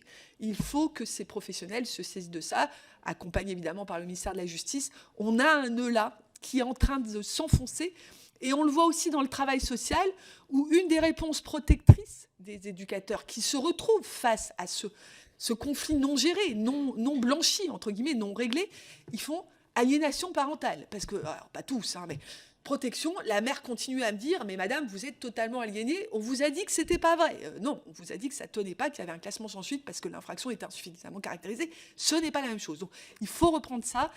Je travaille actuellement pour essayer de le faire avec beaucoup de respect pour l'ensemble de ces professionnels, et bien sûr avec l'indépendance de l'autorité judiciaire qui prend les décisions qu'elle a à prendre. Voilà.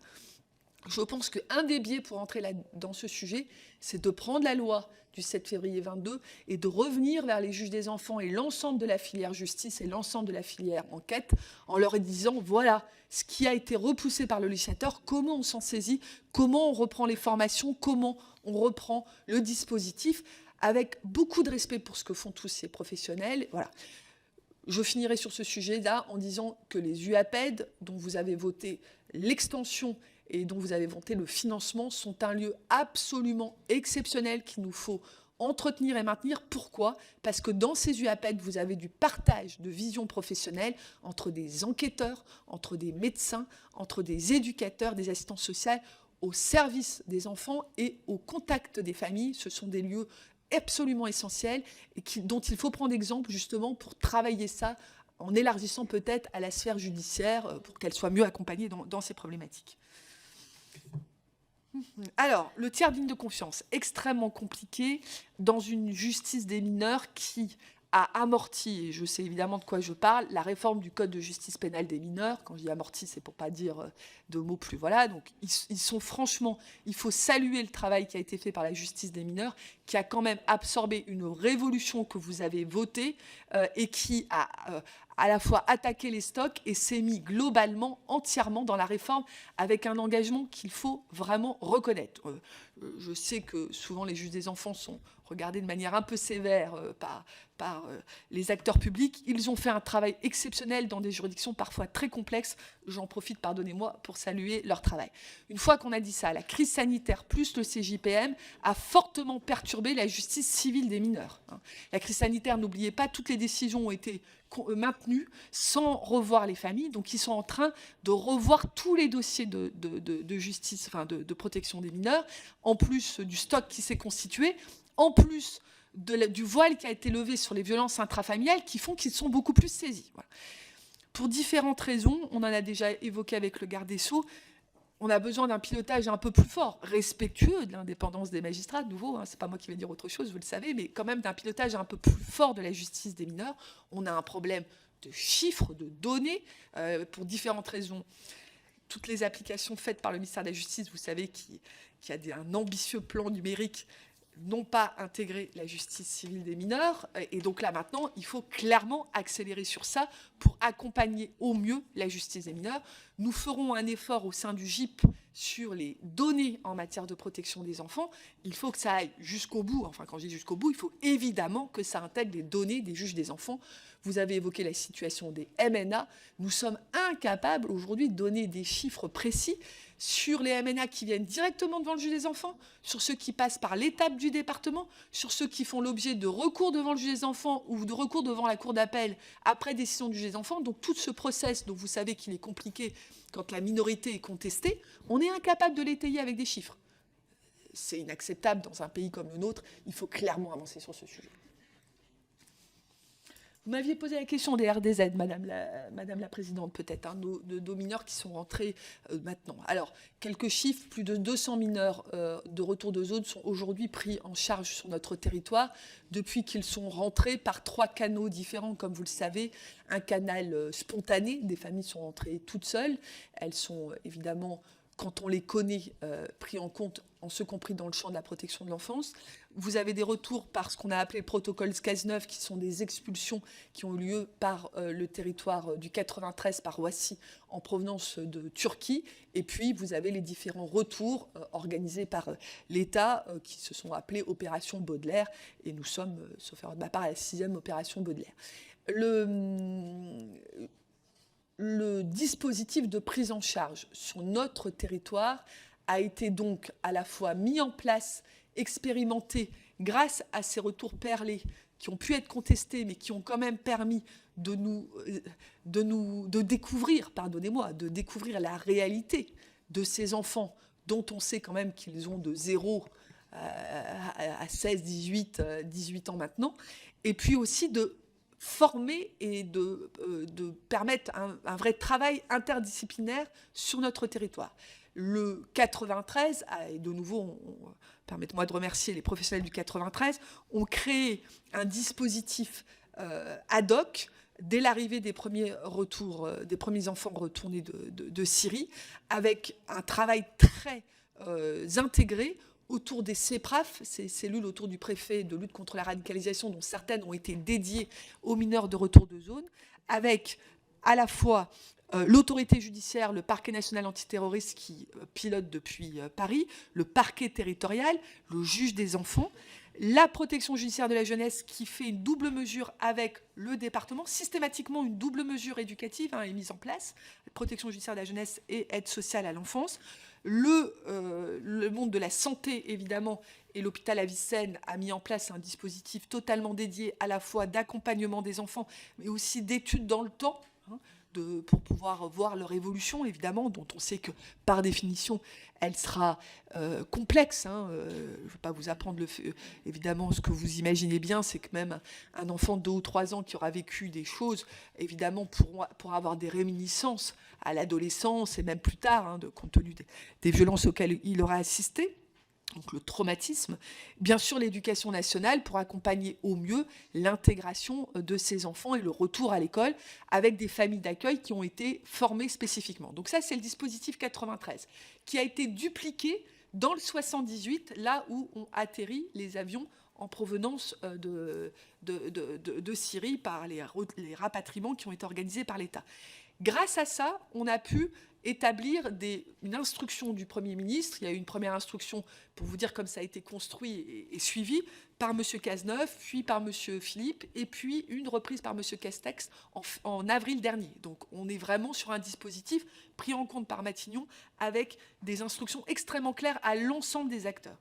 Et aujourd'hui, on a pu déployer notamment la prise en charge santé, qui est pour nous un peu le cœur du nucléaire de cette prise en charge, dans l'ensemble, en tout cas dans 4 autres agences régionales de santé, Nice, Lille, Lyon et Bordeaux. Et l'objectif est de permettre à chaque département de se saisir de cette organisation pluridisciplinaire. Dans la dernière instruction du Premier ministre, il y a une convention qui a été proposée pour que les acteurs des départements se trouvent très rapidement les axes de collaboration et comment faire avec un mineur de retour de zone. Pourquoi nous avons fait ça ? Parce que compte tenu du nombre rentré et du nombre encore attendu, il faut bien répartir sur le territoire plus rapidement et pas emboliser les 2 départements qui seraient évidemment dans l'incapacité d'accueillir la totalité des mineurs de retour de zone. Et puis par ailleurs, il faut bien sûr prévoir l'avenir, qui est le retour vers leur département d'origine de ces enfants pour qu'ils retrouvent la vie, une vie. Quelle vie, l'avenir le dira, mais en étant le plus accompagné possible, en accompagnant le plus les familles qui sont toujours présentes sur le territoire. C'est un dispositif, par ailleurs, sur lequel on a mis un certain nombre de crédits pour que la santé fasse des études sur le long terme pour accompagner au mieux ce... Voilà. Alors, les associations d'aide aux victimes nous ont aidés, de terrorisme nous ont aidés à ouvrir une histoire à ces enfants en demandant qu'on les considère comme victimes de terrorisme. Je pense que c'est important qu'on se le dise et qu'on se le redise parce que ils sont entrés sur notre territoire pour différentes raisons, entre autres pour que les professionnels eux-mêmes s'approprient ces situations. Ils sont donc rentrés à bas bruit. là maintenant il y a moins de bas bruit, donc les Français se sont saisis de cette situation. Il faut aujourd'hui que ces enfants puissent vivre autrement qu'à bas bruit. Je ne dis pas qu'il faut les mettre en lumière, c'est bien eux qui choisiront avec leur famille la façon de vivre cette histoire extrêmement particulière, mais on a un enjeu autour de ça. Vous savez que les familles qui sont restées sur le territoire ont été totalement mises au banc de leur quartier, hein, donc il y a quelque chose qui se joue sur la solidarité nationale, mais ça ne sera pas simple pour eux parce qu'ils sont victimes du terrorisme et sont aussi victimes de leurs parents, et donc se reconstruire en étant victime de ses parents, on rejoint le champ du trauma des enfants quand ils sont victimes de leurs parents. Merci beaucoup, Madame la Ministre. J'ai quelques personnes qui s'étaient inscrites pour des questions. Je vous propose de faire vite, sous 1 minute. Bruno Studer, dans un premier temps. Je vous redonne la parole après. Madame, merci. Très rapidement, concernant l'exécution de la loi qui a maintenant 2 ans sur les enfants influenceurs, 2 questions sur 2 articles. L'article 3 qui instaure une obligation de déclaration pour des relations à la frontière entre le travail et les loisirs, sur la base du nombre de publications et du nombre de vues.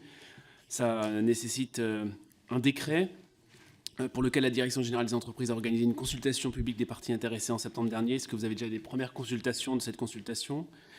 Et je saute à l'article 7 qui demandait la remise d'un rapport évaluant le renforcement de la protection des données des mineurs depuis la mise en place du RGPD. J'aurais souhaité savoir si un tel rapport était aujourd'hui en cours d'élaboration. Merci. J'ai Madame Pasquini qui souhaite rapidement. Oui, et rapidement, juste parce que je crois qu'on n'a pas répondu à mon interpellation concernant les 14 000 places. Et la pédiatrie? Pédiatrie, on a répondu un tout petit peu. Madame Dubié-Chirat.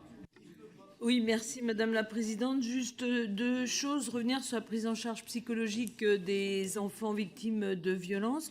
Pour vous dire qu'on a aussi des choses qui fonctionnent. Dans ma circonscription, j'ai un institut psychothérapique de jeunes qui est ouvert à l'idée de prendre des jeunes en nombre plus important, mais qui est limité par la possibilité d'accueillir des médecins pédopsychiatres en formation qui sont demandeurs parce qu'il y a un problème financier.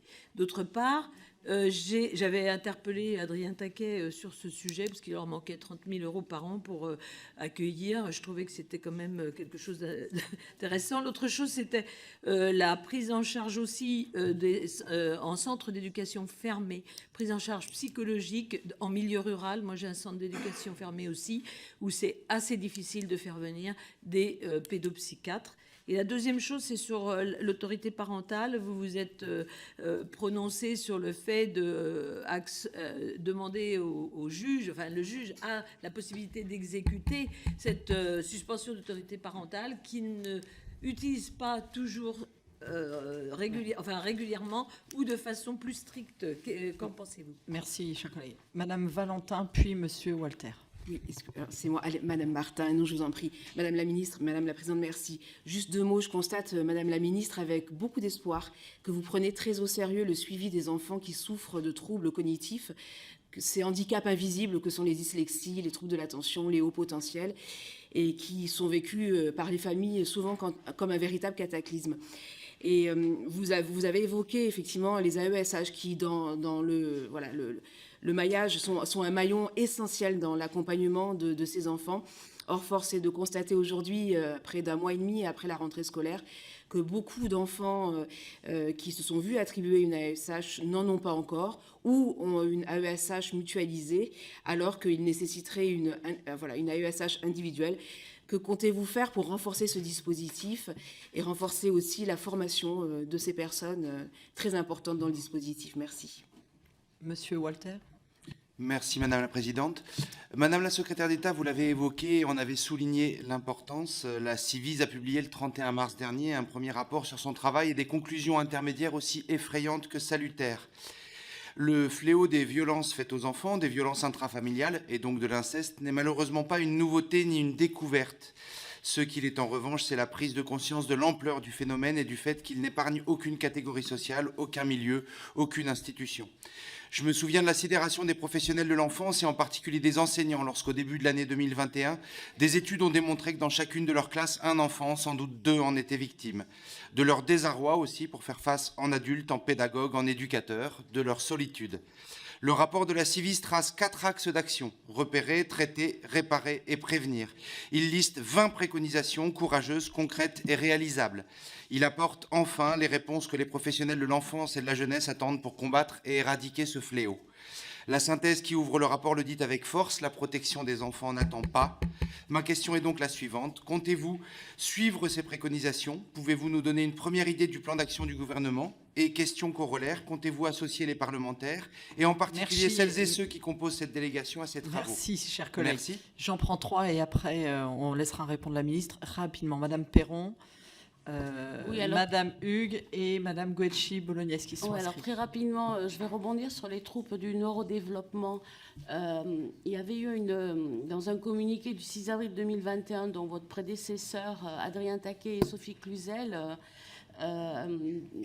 avaient proposé des actions interministérielles visant à renforcer les premières initiatives dans ce domaine pour éviter disons, le manquement à la détection. Donc, ce plan d'action reposait notamment sur la diffusion d'une liste de médecins experts de l'autisme, du TDAH, des troubles 10, aux cellules de recueil des informations préoccupantes, le CRIP, ainsi qu'aux magistrats chargés de formuler sous 5 jours un diagnostic. Aussi, et j'en finis, je souhaiterais savoir si le groupe de travail interministériel mobilisé à ce sujet sous le précédent quinquennat continuera sa tâche dans les mois à venir. Ça éviterait des déplacements des fois abusifs. Merci. Madame Hugues, s'il vous plaît. Oui, merci Madame la Présidente. Madame la Ministre, ma question porte sur l'accès à l'éducation des enfants en situation de handicap. Cette année, le budget de l'école inclusive représentait pour la rentrée 2022 3,5 milliards d'euros, soit une augmentation de plus de 66% depuis 2017, ce qui traduit la volonté profonde de bâtir une société plus juste. Néanmoins, même si le nombre d'AESH a augmenté, ces professionnels ne doivent pas se substituer aux enseignants, médecins ou psychologues. L'intégration des enfants en situation de handicap doit penser le temps périscolaire ainsi que les loisirs et plus largement la sociabilisation et l'épanouissement de l'enfant. C'est bien toute la scolarisation qui doit être adaptée au service des enfants en situation de handicap. Dans ce sens, quelles sont les perspectives privilégiées qui permettront de passer d'une approche individuelle à une approche collective et garantir efficacement l'inclusion à l'école de nos enfants en situation de handicap? Je vous remercie. Donc Madame Guecci-Bolognese, et je n'avais pas vu Madame Maximi, je vous donnerai la parole juste après. Oui, merci Madame la Présidente. Madame la Ministre, je voudrais vous interpeller sur les délais d'attribution effectifs des aides aux demandes d'allocation pour un enfant atteint d'un cancer ou d'une maladie grave. Chaque année, 2500 enfants sont diagnostiqués d'un cancer en France. Derrière ces chiffres, ce sont de véritables drames que vivent de nombreuses familles dans notre pays. Elles doivent effectuer une demande d'allocation telle que l'AJPP, l'allocation journalière de présence parentale, ou l'AEEH, l'allocation d'éducation de l'enfant handicapé. Pour l'AJPP, les familles sont obligées d'attendre un délai légal de 3 mois de traitement de leur dossier. Pour l'AEEH, les délais peuvent varier considérablement d'un département à l'autre. Cette situation reste très difficile pour les familles. Elle vient ajouter du drame au drame. Cela impacte financièrement les familles concernées, sans même évoquer le cas des familles monoparentales. Pire encore, il arrive parfois que l'aide n'arrive qu'après le décès de l'enfant. Madame la Ministre, sachant que la fraude à l'AJPP et à l'AEEH est quasiment inexistante, y a-t-il une réflexion engagée au sein du ministère? Si oui, quand et quelles en seront les modalités en vue de simplifier et d'accélérer le traitement des dossiers? Je vous remercie. Madame Maximi pour la dernière question et après on laisse répondre la ministre qui doit partir vers 9h30, 35 au max. D'accord, merci. Moi, je vais faire une intervention, et j'en suis désolée, c'est pas consensuel, mais je pense pas que nous sommes dans un contexte qui est consensuel. Je vais faire une intervention pour vous porter la colère qui est la mienne en tant que députée, mais aussi en tant qu'éducatrice en protection de l'enfance, la colère de mes collègues. Ça fait des années, et d'ailleurs le dernier mandat nous l'a bien montré, qu'en fait, on a l'impression qu'on a un gouvernement qui a une capacité de réagir qu'à des reportages médiatiques. Vous n'écoutez pas la colère des professionnels. Systématiquement, et on l'a vu d'ailleurs avec la loi Taquet, c'était suite à un reportage aussi sur une chaîne de télé. Là, on a des annonces parce que nous avons un reportage. La violence, la souffrance dans les institutions que vivent les enfants et les professionnels, elle est permanente depuis bien trop longtemps. Et là, je voudrais m'adresser à la magistrate. Comment accepter dans un pays comme le nôtre que, par exemple, nous ayons des placements non exécutés dans de nombreux départements, à savoir des enfants dont les magistrats ont ordonné le placement parce qu'ils sont en danger dans leur environnement familial et qui restent au domicile faute de place. Et aujourd'hui, je ne vois aucune... Pardon. Je ne vois aucune annonce, je n'entends rien à ce niveau-là et c'est une situation qui s'aggrave mois après mois. Merci Madame Maximi. Juste pour préciser que le texte d'Adrien Taquet fait suite également à la mission d'information que nous avions menée, que beaucoup de choses qui avaient été mises dans cette délégation, et Paul Christophe était avec moi, ont été repris. On ne travaille pas que en réaction, même si j'entends effectivement, et je partage le coup de colère des éducateurs, bien entendu, mais tout n'est pas dû au texte. Non, on reste, s'il vous plaît. C'est juste pour préciser que cette Assemblée travaille aussi. Madame la ministre, je vous invite à répondre. Alors, à la fois merci et chère Madame la députée, je crois que la seule chose... S'il vous plaît, on écoute la ministre. J'ai eu l'immense chance de diriger toute une administration avec des milliers d'éducateurs et de cadres, donc je peux dire que je connais la colère des éducateurs et la réalité de ce qui se passe sur le territoire. Et comme vous le savez, comme vous l'avez rappelé, en qualité de magistrate, je mesure parfaitement la difficulté des collègues juges des enfants. Et d'ailleurs, parmi les point d'alerte que j'ai, c'est qu'un certain nombre de juges des enfants, historiquement juges des enfants, quittent le métier par... Voilà. Et quand je parle de points de basculement auxquels nous sommes arrivés liés à l'attractivité des métiers, et c'est ce que j'ai démarré par ça, c'est bien que je mesure parfaitement ça. La situation, et vous le savez, et c'est bien l'objet de ma nomination, le président s'est déjà mobilisé dans le précédent quinquennat avec l'ensemble des acteurs sur les sujets de protection de l'enfance. C'est peut-être trop tard, mais c'est comme ça. En tout cas, ils se sont mobilisés et la loi traduit cette concertation et cet engagement de beaucoup d'acteurs à faire bouger les choses. Néanmoins, en me positionnant auprès de la Première ministre, c'est bien l'enjeu judiciaire et l'enjeu aussi éducation nationale que le président a voulu remettre au cœur de ce qui avait déjà été fait par mon prédécesseur sur l'enjeu santé et solidarité. Oui, on a un enjeu judiciaire très important dans la question de la protection des enfants et qui est très large, qui rejoint les violences conjugales, qui rejoint tout ça. Donc évidemment, il faut travailler ça et je crois que le choix qui a été fait de ma personne est pour que cette situation tente de trouver des solutions. Mais elle n'est pas simple. On voit bien qu'on est ancré quand même, pardonnez-moi, dans une société de violence chez nous. Il faut partir donc de l'éducation. On vient d'évoquer tout le sujet de l'éducation. Il faut tordre le bras, pardonnez-moi, j'utilise l'expression comme ça, au moins elle sera reprise partout, effectivement, à cette mise en même valeur de la protection des données des gens qui sont sur le porno et de la protection de nos enfants. Il y a beaucoup de sujets à évoquer. Ça sera l'objet, évidemment, d'un plan qui va arriver à l'issue du comité interministériel. On est là depuis 6 mois pour proposer des choses très concrètes, ça vient. Alors, c'est à l'occasion de ce plan, à l'occasion de ce comité interministériel qui aura lieu donc le 21 novembre, que seront déterminés le plan d'action à la suite du rapport de la Civise. 2 actions ont déjà été reprises telles quelles. C'est la grande campagne de sensibilisation sur les violences sexuelles que nous lancerons en février 2023 et la mise en place d'un dispositif d'accompagnement des professionnels pour la révélation des faits de violences sexuelles dont ils pourraient avoir à connaître. Vous l'avez tous dit, c'est pas facile pour des professionnels d'avoir à gérer, des maîtresses d'école, des éducateurs, des médecins libéraux, d'avoir à gérer ce type de révélation. Nous nous sommes saisis de ces 2 propositions, mais toutes les autres propositions sont à l'étude. Il y a déjà eu plusieurs réunions entre les ministères et la suite de la Civise, nous en conclurons le 21 novembre autour de la Première ministre.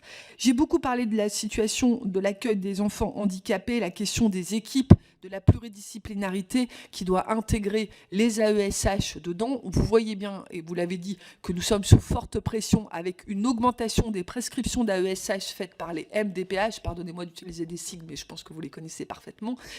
Et donc, la question, on a fait de gros progrès sur le diagnostic grâce à la mise en place de plateformes de diagnostic qui nous conduisent à devoir accueillir plus d'enfants. Il nous faut travailler sur le long terme, le moyen terme et le court terme. Et c'est tout ce que nous faisons avec le ministre de l'Éducation nationale et avec Geneviève Darrieussecq pour pouvoir accompagner au mieux. On sait que la situation n'est pas encore acceptable pour bien des enfants et qu'il nous faut agir vite. On est totalement mobilisés. Les moyens supplémentaires mis le traduisent, mais ne sont pas aujourd'hui concrètement arriver sur le dernier kilomètre si cher à notre président. Je tiens à dire que ça fait partie des dossiers qui sont, entre guillemets, dans l'animation que je dois conduire, puisqu'elle est tellement interministérielle et sur lequel je suis particulièrement impliquée. Ça sera un des points du comité interministériel. Je prends évidemment...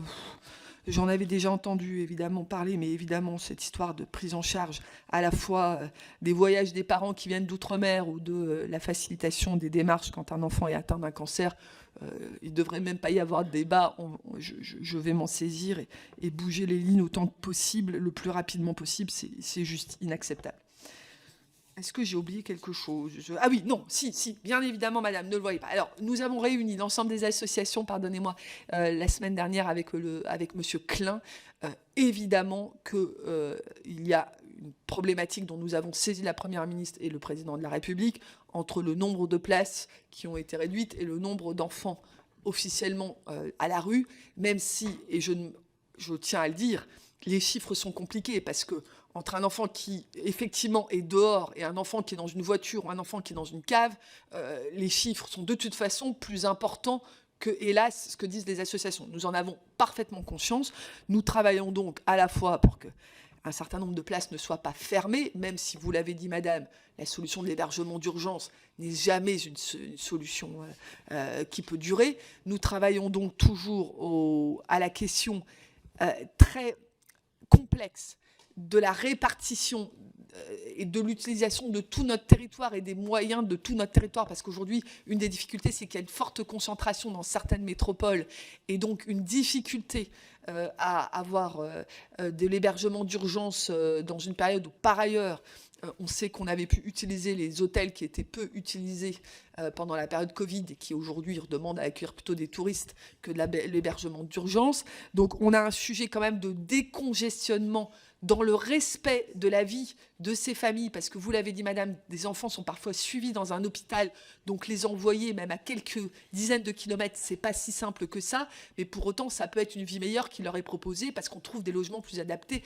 et des équipes qui les entourent. Donc on travaille à la fois sur le court terme, le nombre de places d'urgence, oui, il y a un sujet sur lequel nous avons saisi la Première ministre, et aussi sur le moyen terme, c'est la capacité de proposer des accueils, parfois un peu plus loin, mais plus complets et qui est plus bienveillant, hein, plutôt que le simple déplacement, je vous envoie en province, en région, plus bienveillant. Nous nous sommes engagés avec Olivier Klein et nous avons d'ores et déjà mis en place un petit groupe agile entre nos directions pour avoir des propositions très concrètes de, je vais employer le mot relocalisation qui est absolument affreux, mais plutôt d'accompagnement vers des territoires plus bienveillants d'un certain nombre de nos familles, notamment celles qui peuvent avoir des enfants en situation de grande fragilité.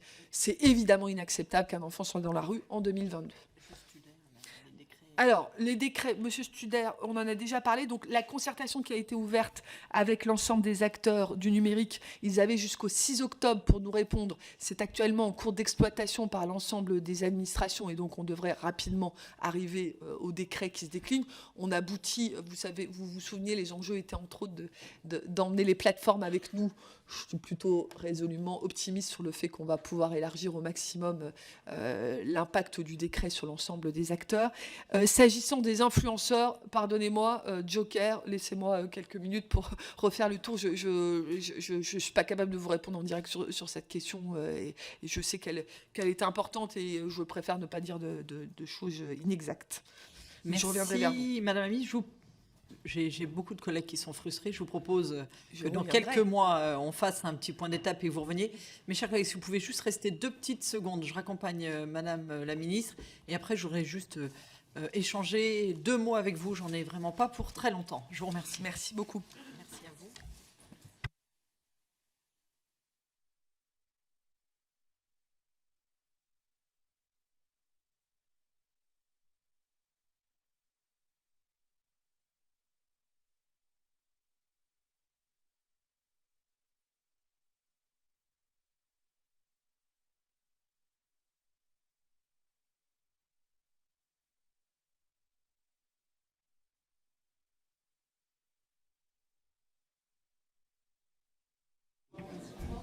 Oui, c'est bon.